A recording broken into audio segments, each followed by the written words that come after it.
Self Design Studio. I'm proud to bring you my first sewing video, which this channel was made for. Today we're going to be hemming jeans in the way that lets us keep the original hem. So I'm going to show you guys how to do that. It's actually really easy, so don't be intimidated by it. This client needed 3 inches taken off. So I'm taking half of that measurement, 1.5. This pair was actually easy since she only needed 3 exactly. On this leg, I've measured up 1.5 inches to the line where that hem starts, because I'm going to be stitching right in that hem, like kind of in the ditch right beside that hem. And so that, when I turn it out, it's going to be like that. So I'll essentially be taking this 3 inches off. I'm taking the 3 inches off from the middle, not from the bottom. In my blog on this, I've discussed how to use a quilter's tip to keep the side seams lined up, the inseam and outseam, which is very important. Basically, you just make sure that the pin goes in and out the same place on both layers of fabric. Now, once you have your hem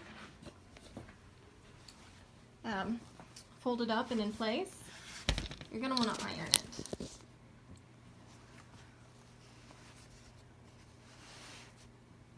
Now, this may not be a necessity, but I love to iron at any point possible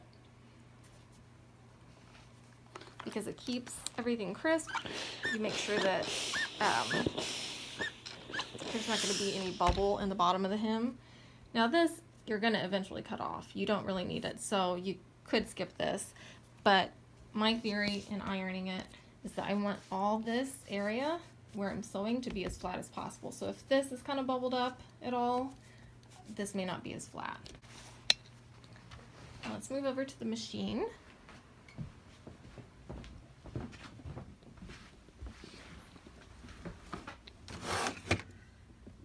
There's the headpiece that I showed you guys in a previous video about my flat lady journey.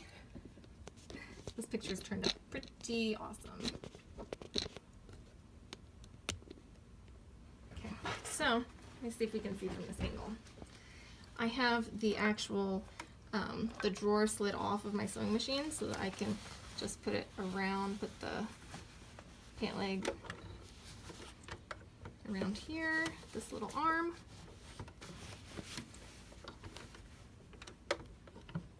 And I'm lowering the needle so it's right beside that seam.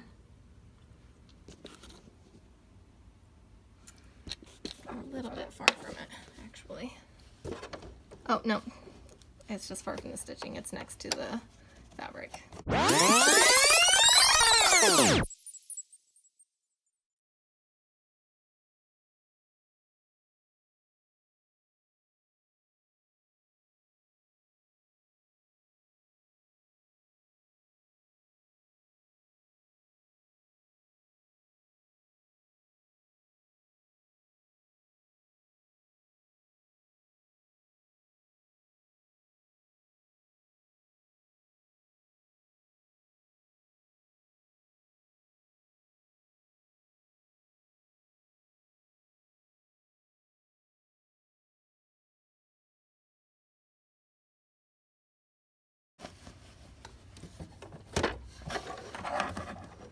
Presser foot up, trim your threads.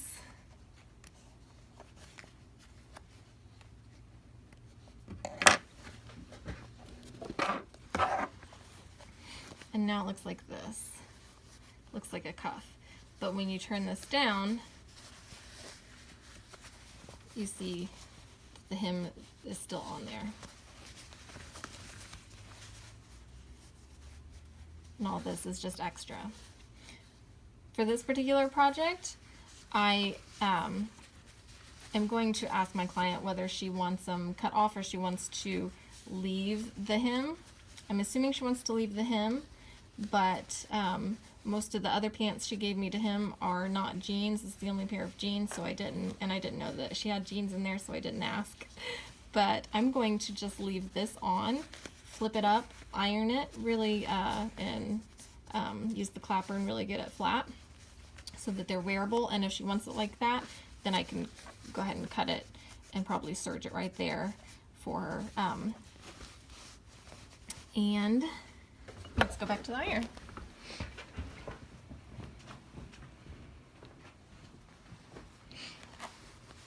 If you guys do not have a clapper, I highly, highly suggest you get one. I like just getting the crap out of my stuff.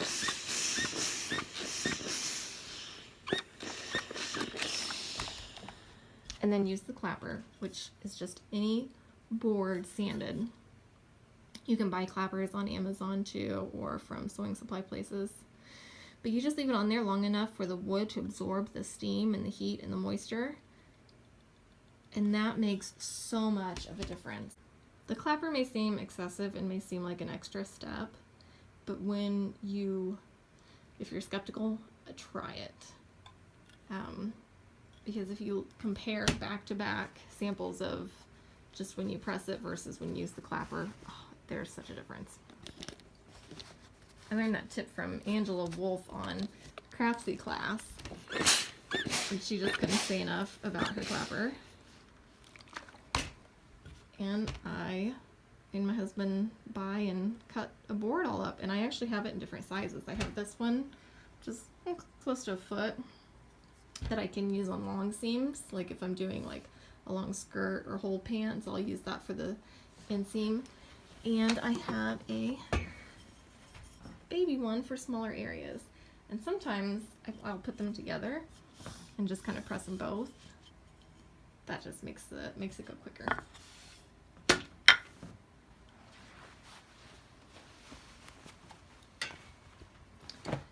And this is the final product. That's what they look like when you keep the hem. Oh, I'm gonna have to redo that. There's a little nip in there. I should have stretched as I sewed right there. And talking, I didn't do a very good job lining that seam up, did I? So that's why this is an example of why that's so important. But that's what they look like. You may or may not like that style, but it is the way to keep, it's a way to keep that seam that's already sanded or washed or whatever. It has a different finish as opposed to having it just like that. Now I don't mind hemming jeans like that as much on skinny jeans. I don't mind that finish on the hem and not have it, roughed up at all. But definitely on like a boot cut, I would want to keep the hem. I don't like how it's, a little thick there. But, it is what it is. It's a way to keep that hem. Thanks, guys.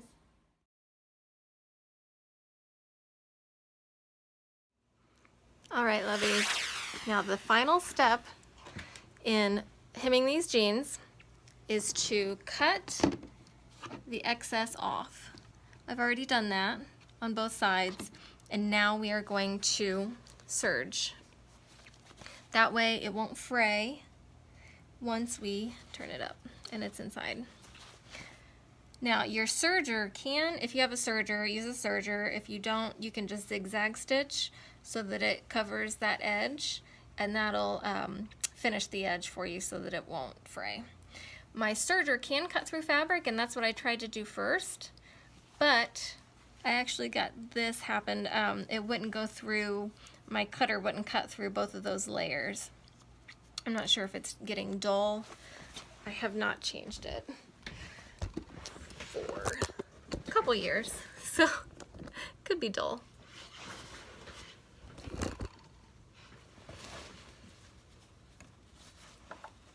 Now my serger also has a plate that pops off so that you've got a little arm free. And you can put the pants around that. Make sure you have a tail. Pick up your presser foot, put it back down, and go ahead and start sewing. And I'm only cutting off a teeny tiny bit.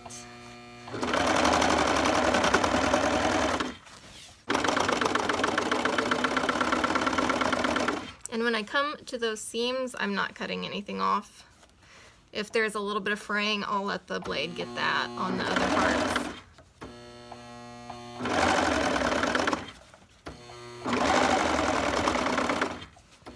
Just make sure that where you cut is butting up against that blade.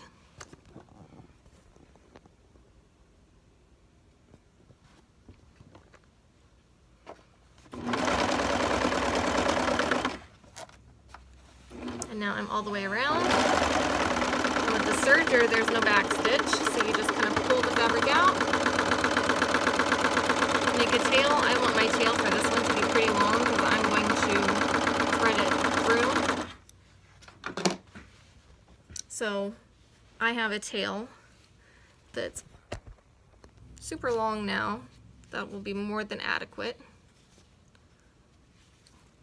And I'm going to take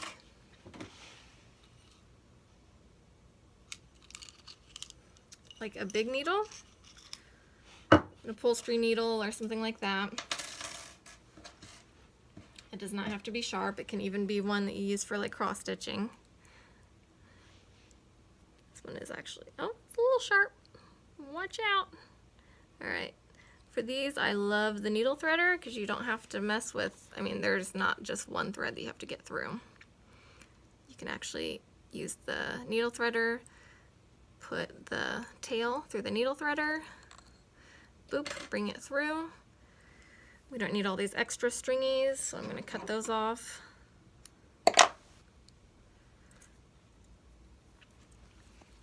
And I'm just going to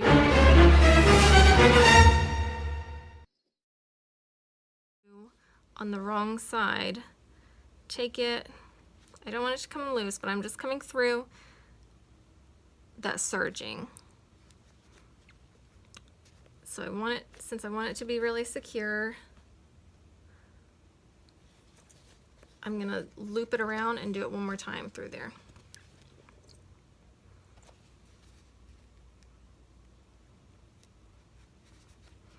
So there are multiple ways to finish off a serged edge. I usually just, if it's something that needs to be finished, I will do it like this and just thread the tail through.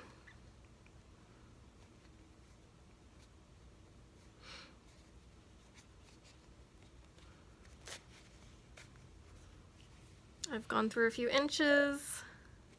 I'm just going to go back through, actually through some of the denim. That's really catching because the denim, the weave of the denim is tighter than the serging itself. I'm going to do 3 little back stitches. I'm going to take the needle out, cut it off. I'm going to pull it to make sure that nothing pulls through. Cut it off, and that should suffice. And it's not going to show up, and it's not going to be hanging anywhere. Now, when I'm serging, most times I just serge the side and then it gets sewn into a seam, so I'll just take the serging tail and pull it, and actually, there I am, and actually make sure that that serger tail goes into the seam, and then I sew over it so the stitch covers the serging, so I don't have to worry about it coming loose. Because if you can avoid finishing a serger tail or finishing serging, you do it. That's just life. Thanks, guys.